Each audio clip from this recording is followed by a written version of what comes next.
예, 드디어 로마서의 마지막 장 16장에 도착을 했습니다. 로마서는 16장까지 되어 있는데 이제 오늘과 다음 주 말씀을 들으면 로마서를 다 보게 됩니다. 제가 로마서를 시작하면서 그런 말을 했습니다. 성경이 반지라면 로마서는 그 반지에 박힌 보석과 같은 책이다. 로마서가 반지 중앙에 박힌 보석 같다면 로마서 8장은 그 보석 중의 중심, 가장 반짝반짝 빛나는 것이 로마서 8장이다. 그런 말을 해드렸어요. 그래서 기독교에서 많은 위대한 종교 지도자들, 그들이 정말로 자기 중심의 율법주의 신앙에서 뭔가 열심히 해서 업적을 이뤘지만 여전히 허한, 여전히 뭔가 부족을 느낄 때 뭔가를 알았더니 바로 이거였구나 하면서 깨달아서 종교 개혁도 일으키고 또 새로운 교단도 일으키고 했던 그런 위대한 책, 그리고 정말로 성적으로 타작하고 방탕했던 한 인생이 이 로마서를 통하여 완전히 회개하고 위대한 신학자가 됐던 수많은 사람이 예수를 믿고 인생을 완전히 180도 변화시킨 그 책이 바로 로마서입니다. 그러면서 저는 다시 한번 여러분에게 권면합니다. 말씀 없는 신앙은 내 신앙입니다. 복음 없는 신앙은 내 주장입니다. 말씀에 기반하지 않는 열심은 내 열심입니다. 그래서 여러분께서는 앞으로 남은 인생 늘 말씀을 가까이 하십시오. 특별히 큐티 생활을 날마다 조금씩 하나님의 말씀을 정기적으로 받으십시오. 그리고 할 수만 있다면 로마서를 읽으십시오. 읽고 묵상하십시오. 읽다 보면 그 말씀 속에서 정말로 생수 같은 진리가 이거구나 하는 깨달음을 갖게 될 것입니다. 세상의 모든 소식과 세상의 정보는 또 하다못해 나를 지켜주는 개그맨의 어떤 우스운 얘기는 한 번 들으면 끝입니다. 또 하면 짜증납니다. 왜냐하면 진리가 아니기 때문에 그렇습니다. 그러나 진리는 생명, 영인 하나님의 말씀인 성경은 읽으면 읽을수록 처음에는 물론 이게 뭐지 할 수 있어요. 그러나 읽으면 읽을수록 그 깊이 속에서 감탄을 갖게 하고 나로 하여금 내가 얼마나 죄인인지, 내가 얼마나 교만한 존재인지, 내가 얼마나 한심한 존재인지, 내가 왜 은혜가 필요한지를 스스로 깨닫게 되는, 말씀 없이 종교생활하면 나가 갖고 있는 지식과 윤리 기준으로 세상을 판단해요. 틀린 건 아니에요. 근데 행복하진 않아요. 세상도 못 변해시켜요. 왜? 내가 변해야 세상이 변하거든요. 우리는 내 눈과 내 판단과 내 지식으로 세상 사람을 다 판단할 수 있어요. 거기서 희열을 느낄 수도 있어요. 그러나 기쁨은 없어요. 도난 것은 그 예기 때문에 다른 사람이 변하잖아요. 그러나 이 말씀을 보면 내가 변해요. 내가 자유를 얻어요. 내가 즐거움을 느껴요. 영원한 소망 가운데 있는 이 존재가 얼마나 귀한지를 말씀을 통해서 확인받아요. 그리하여 다른 사람을 존중하게 돼요. 다른 사람의 그렇지 못함을 불쌍히 여겨요. 그리고 그들을 사랑으로 어떻게든 해보려고 내 자신을 헌신해요. 그것은 바로 생명의 말씀이 내 안에서 역사할 때만 일어나는 일이에요. 인생의 교훈들, 인생의 주장들, 인생의 사상들 들을 땐 번쩍해요. 들을 때는 그래야지 하지만 돌아서면 못하는 게 그런 것들. 그래서 책이 많이 팔리는 거예요. 그래서 강사들이 먹고 사는 거예요.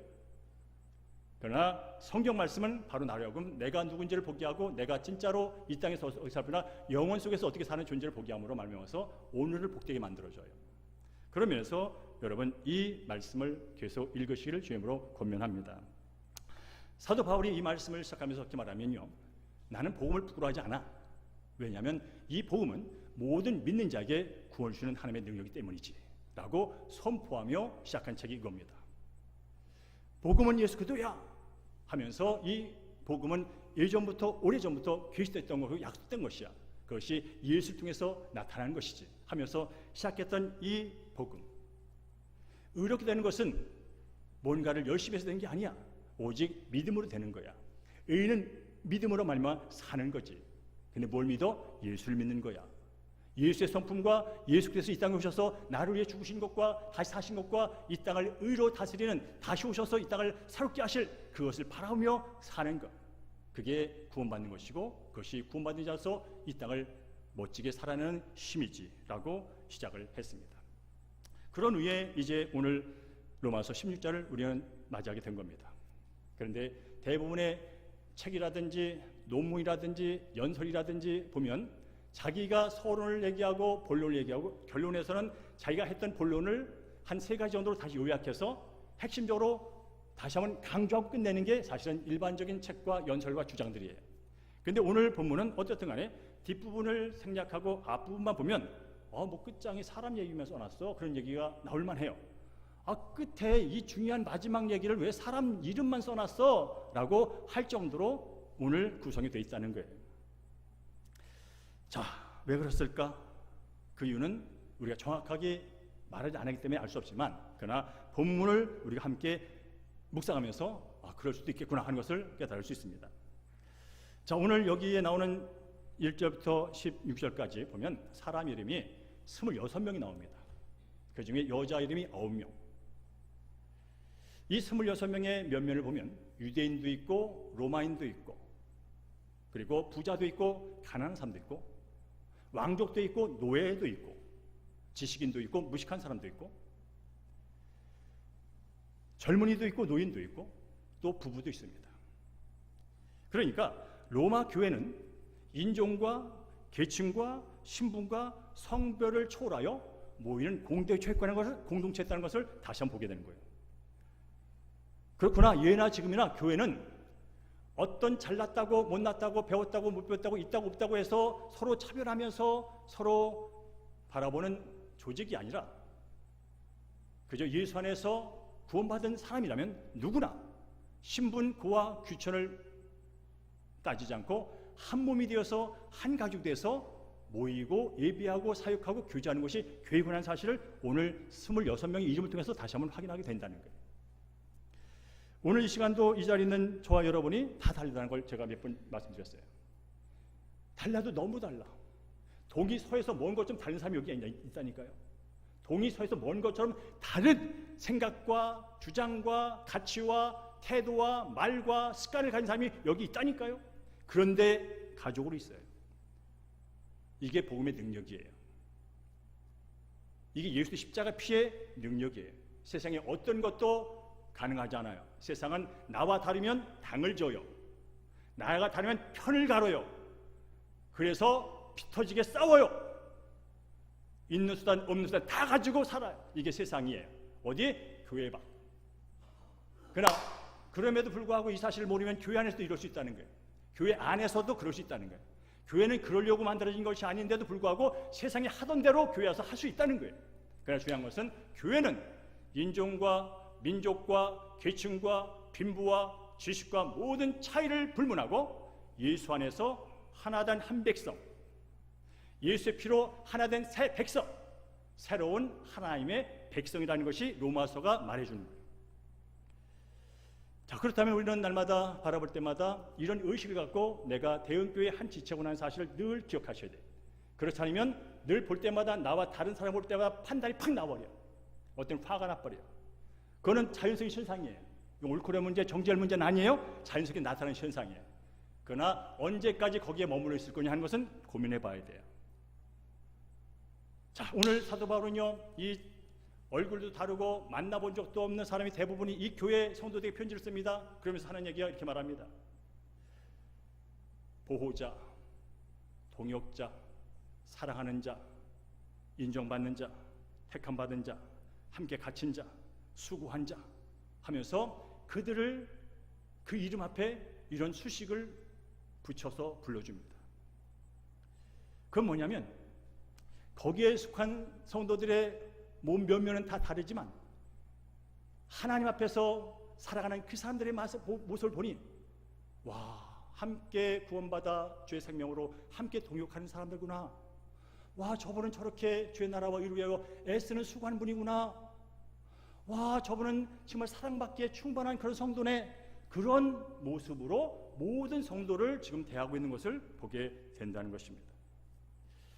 성도님, 여러분의 인생을 마감할 때 언젠가 우리는 한 번은 죽습니다. 죽을 때 우리는 누군가의 평가를 받습니다. 저 사람 잘 죽었어라는 평가를 받는 인생도 있습니다. 빨리 죽어야 되는데 늦게 죽었어라는 평가를 받는 사람도 있습니다. 그것은 그렇다 치고 내가 이제 인생 말년에 누군가의 평가를 받는다면 저 장로님은, 저 목사님은, 저 권사님은, 저 지사님은 어땠어? 라는 평가를 받게 된다면 어떤 말을 듣고 싶으십니까? 아니, 주님 앞에 섰을 때 주님 반드시 우리를 따스한 마음으로 맞아줄 거예요.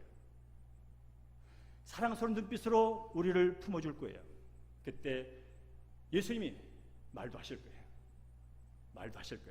그때 예수님의 입에서 나를 바라보면서 따스한 눈빛으로 나를 보면서 듣고 싶은 그 한마디, 어떤 말을 지금 이 순간 만난다면 하실 것 같을까요? 우린 이 질문 앞에 늘 겸손하게 질문하며 살아야 됩니다. 오늘이 바빠도, 오늘이 고통스러워도, 오늘이 힘들어도 이 질문 앞에 섰을 때 오늘을 경건하게, 오늘을 복되게, 오늘을 겸손하게 살 수 있어요. 그리고 내게 주어진 시간을 최선을 할 수 있어요. 자, 26명의 사람들의 이름을 언급하면서 좀 깊게 읽어보니까 어떤 사람에게는 아주 간략하게 소개하고 어떤 사람은 입에 침이 마르도록 소개하는 글이 여기 있더라고요. 똑같은 인격에 똑같은 구원받은 하나님 백성은 맞습니다. 똑같이 존중하는데 사도 바울이 편지를 쓸 때 문화 인사를 할 때 어떤 사람은 좀 길게 써, 어떤 사람은 조금 짧게 써. 옳고 그른 문제가 아니라 왜 그랬을까? 여러 가지 이유가 있을 겁니다. 그래, 분명한 것은 계층 때문에 그것도 아니고요, 성별 때문에도 그렇지 않습니다. 그 사람이 내게 뭔가를 잘해줘서도 아닙니다. 사도 바울이 누군가를 칭찬했다면 그는 그가 사도 바울에게 잘했기 때문에 칭찬한 것이 아니라 사도 바울의 눈으로 볼 때, 와, 저 성도는 정말 예수의 생명으로 거듭나서 주의 영광을 위하여 자신의 삶을 마음껏 진실되게 바친 사람, 내가 봐도 하나님 봐도 기뻐할 만한 사람, 그런 마음이 내 안에 있으면요, 나도 모르게 칭찬하게 돼 있는 거예요. 글을 써도 한 줄 더 쓰게 돼 있는 거예요. 그런 면에서 우리는 다시 한번 이런 생각을 해야 됩니다. 지금 저와 여기 있는 장로님과 우리 사랑하는 성도님은 예수를 믿은 시점이 다 달라요. 근데 중요한 것은 예수를 나의 구세주와 주로 믿는 순간, 나의 죄를 회개하고 예수를 나의 주로 믿는 순간 우리 하나님의 자녀로서 의롭게 되고 우리의 이름이 하나님 나라 천국 생명책에 기록되어 있다는 거예요. 교회를 오래 다니면 그걸 근거로 기록되는 게 아니고, 교회에서 봉사를 많이 하면 그걸 근거로 기록되는 게 아니고, 오직 예수 그리스도께서 이 땅에 오셔서 나의 죄를 대신하여 죽으시고 그리고 살림을 부활하셔서 나의 영원한 주인이 되셨다 하는 이 복음을 듣고 믿는 순간, 예수를 나의 주로 영접하는 순간 나의 이름이 하늘나라 생명책에 기록된다는 거예요. 그렇다면 지금 여러분은 그 기록된 모습을 믿음으로 바라보셔야 되는 게 맞고요. 그런 다음에 또 하나 있어요. 자, 이름이 기록됐을 뿐 아니라 하나님께서는 이제 나와 동행하시면서 내가 예수 믿은 자로서 이 땅에 살았던 삶을 다 기록해 놓고 계세요. 냉수 하나, 소자에게 냉수 하나 떠준 것까지 다 기억을 하신대요. 그건 뭐예요? 기억하고 기록해 놨다는 뜻이에요. 그렇기 때문에 우리가 예수를 믿고 교회를 다니고 뭔가를 할 때는 이 두 가지를 분명히 바라보면서 사셔야 돼요. 내가 예수 그리스도의 은혜로 말미암아 구원받아 지금 내 이름이 하늘나라 생명책에 기록됐다는 사실, 와, 이보다 귀한 건 없어요. 이보다 귀한 건 없어요. 여러분, 내 신분, 내 정체성이 완전히 새로워진 정체성, 천국의 시민으로서의 등재가 된 거예요. 그리고 나가서 이제 이 땅에서 천국 시민으로 이 죄와 악이 관영한 이 세상에서 예수의 복음을 갖고 생명과 어떻게 살았느냐 하는 그 나의 삶의 행적들이 그곳에 기록되고 있다면 나는 과연 어떻게 지금 오늘 말할 것이며 살 것인가?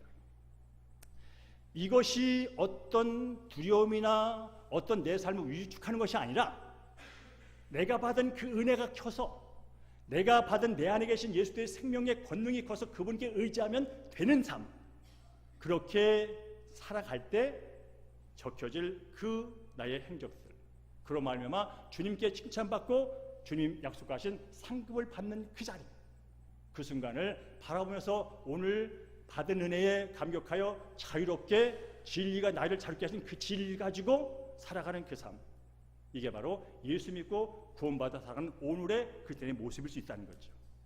그리고 그 모습이야 진짜 행복하고 즐겁고 구원받은 목적에 내가 서 있다는 사실이에요. 여전히 내가 예수 믿고 구원받았지만 여전히 눌려 있어, 여전히 묶여 있어, 여전히 갇혀 있어. 상처라는 이름으로, 트라우마라는 이름으로. 그러나 채찍가 맞음으로 너희가 나무를 얻었다. 내가 너희 모든 것을 다 짊어지고 갔다. 난 믿음에 근거하여 내 모든 과거와 현재와 미래까지 다 주께 맡기고 해결됐음을 믿고 자유롭게 그분의 말씀대로 살아가는 것. 이것이 바로 오늘 우리가 이 본문을 통해서 배울 수 있는 교육 중에 하나입니다. 자, 그러면 이제 두 사람만 보고 마치겠습니다.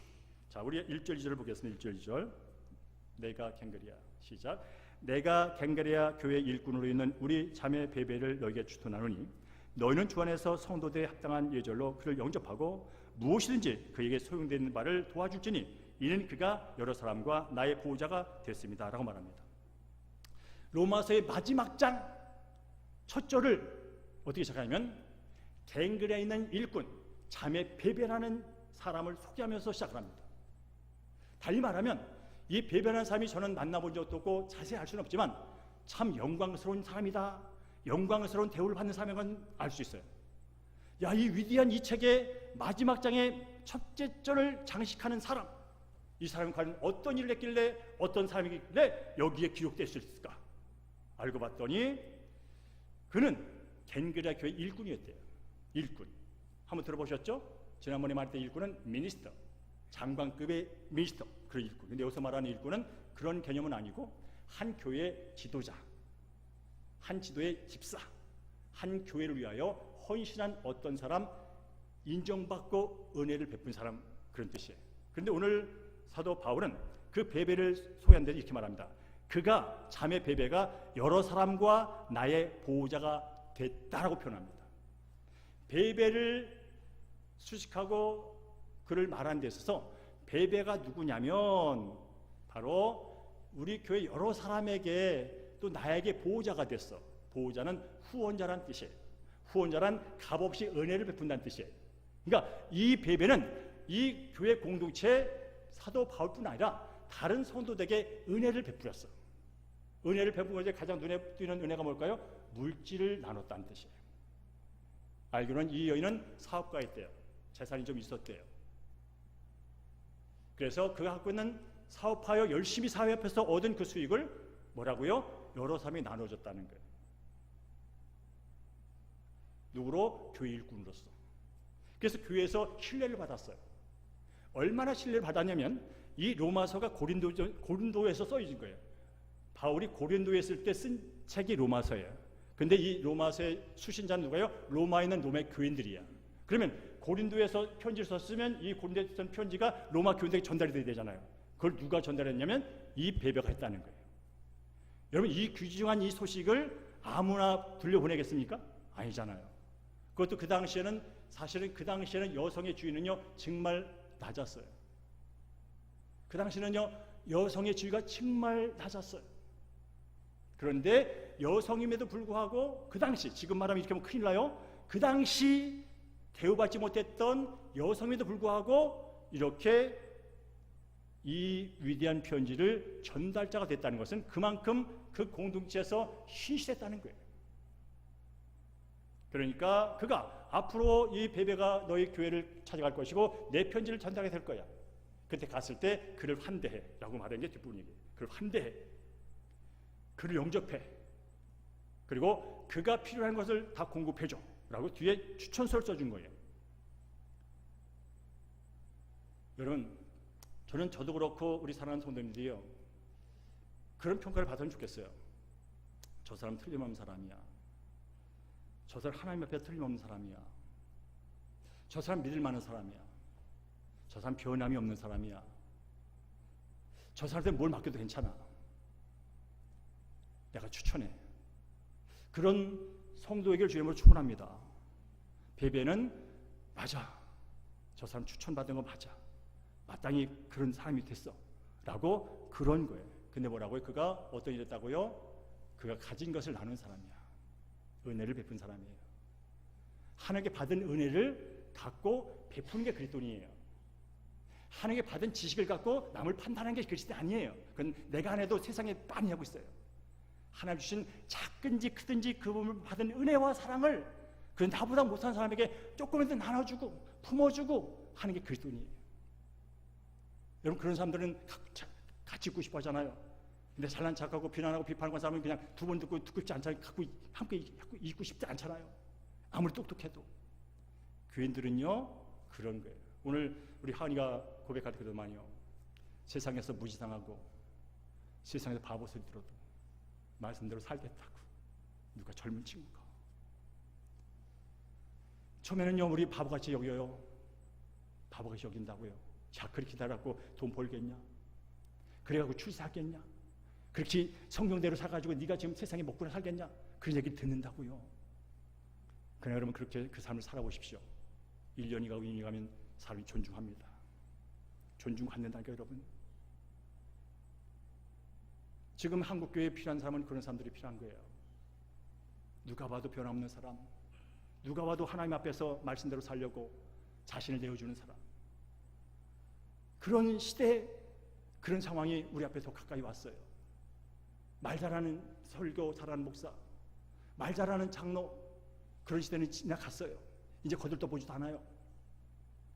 진짜 당신이 진리 앞에서 자유를 누리고 있는지, 당신이 말하는 그 진리가 당신을 진정으로 행복하게 만들고 삶 가운데 그런 삶을 살아내는지를 사람들이 쳐다보고 있어요. 그리고 언제든지 그게 보이면 가겠다는 거예요. 근데 그렇지 못하다는 거예요. 자, 두 번째로 한 부부를 소개합니다. 브리스가와 아굴라. 우리 함께 3, 4절 읽습니다. 3, 4절 시작. 너희는 그리스도 예수 안에서 나의 동역자들은 브리스가와 아굴라에게 문안하라. 그들은 내 목숨을 위하여 자기들의 목까지도 내놓았나니 나뿐 아니라 이방인의 모든 교회도 그들에게 감사하니라 말합니다. 아마 사도행전을 읽으신 분은 이분들을 대해서 잘 알 거예요. 그리고 또 많이 들었어. 브리스길라라고 다른 본에 나와 있죠. 브리스길라, 브리스가와 아굴라 부부죠, 부부. 이들은 뭐냐면 천막을 만들어서 판매하고 사는 부부였어요. 근데 아십니까? 우리 사도 바울도 자비랑 선교를 위해서 천막 텐트 메이커, 천막을 해갖고 수입으로 자비랑 선교를 했던 사람이에요. 그러니까 지금 이 브리스가와 아굴라는요, 그야말로 바울의 사역과 함께했던 사람이에요. 그림자처럼 바울의 사역에 동참했던 사람이에요. 이들은 바울과 동업, 텐트 메이커라는 동업이면서 동시에 예수 그리스도의 복음을 전하는 동역자로서의 삶을 살아낸 사람들이에요. 시간이 없어서 다 말씀드리지 못하지만 그는 어떻게까지 교회를 섬겼냐면, 그들은 내 목숨을 위하여 자기들의 목까지도 내놓으니 나뿐 아니라 이방인의 모든 교회도 그들을 감사한다. 또 저희 집에 있는 교회도 문안한다. 그들은요, 브리스가와 아굴라는 정말로 생명을 다하여 복음 전파에 헌신했다는 뜻이에요. 그런 부부였대요. 그러니까 어떻게 그렇게 해서 나는 못해 그런 얘기 생각할 필요 없이 그냥 그분들은 그야말로 본업은 세상적으로 보면 텐트 메이커이지만 진짜 그의 주업이 뭐냐면 예수의 생명을 전하는 복음 전파 그들의 주업이었어요. 텐트 메이커는 그 일을 위한 수익을 창출하기 위한 부업이었어요. 근데 여러분 아십니까? 예수 믿고 구원받은 사람들의 주업과 본업을 지금 오늘 다시 한번 재정립하자고요.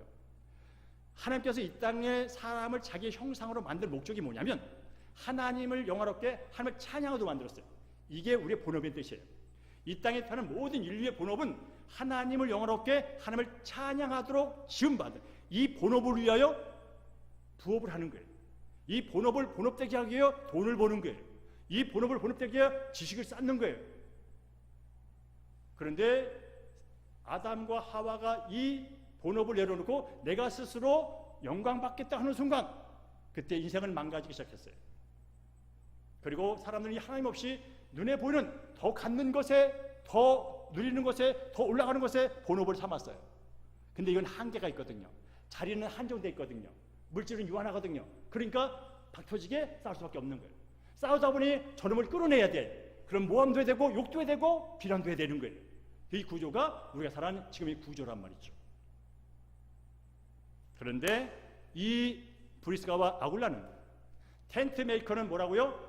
하나님께 구원받은 자로서의 찬양한 삶과 예수 그리스도의 명령 가서 제자 삼으라는 그 위대한 명령의 주업을 위하여 그들이 텐트 메이커를 한 거예요.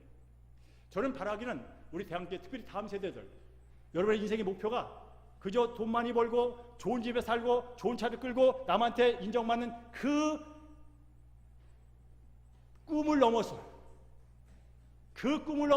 그거는 여러분 아니어도 많이 하거든요. 그걸 하지 말라는 게 아니라, 그게 목적이 아니라 정말로 내가 이 땅에 태어나 근본 목적, 하나님을 영원하게 깨고 죽어가는 영혼들을 구원하는 일을 위하여 나는 돈이 필요해. 나는 사업을 잘해야 돼. 왜냐하면 가난한 자를 돕기 위해서 돈이 필요하고, 공부는 잘하는데 돈이 없는 다음 세대 청년에게 장학금을 주기 위해서 돈이 필요하고, 저 모든 걸 내려놓고 저 오지에 가서 선교하는 그분에게도 돈이 필요하고, 그래야 나는 돈을 많이 벌어서, 돈이 목적이 아니라 이 돈을 가지고 주의 나라와 영광하여 정말 원 없이 마음껏 배배같이 쓰고 싶어, 드리고 싶어, 쓰임받고 싶어.